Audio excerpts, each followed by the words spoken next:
لكن واحنا بنشوف موهبة الاسبوع واخترناها من وادي دجلة علشان معانا كابتن يماني، مش مجاملة ليه، لكن التقرير بتاعنا واحنا بنختار كده طلع من وادي دجلة ومعانا ضيف. يمكن نتفرج على التقرير ومعانا كابتن محمد. قبل ما نشكرك نشوف الموهبة وانت بتعلق لنا عليها بعد اذنك.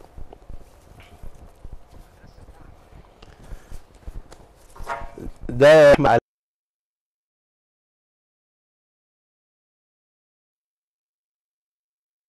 علاء مشهور او الشهير بديكو.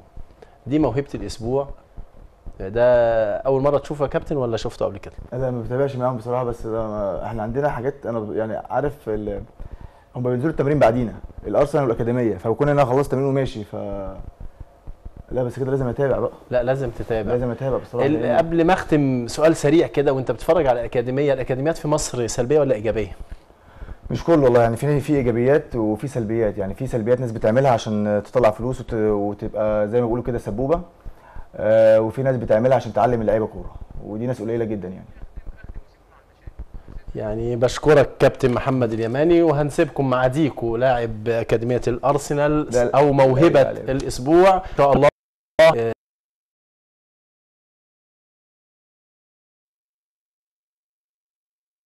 الحريف ان شاء الله.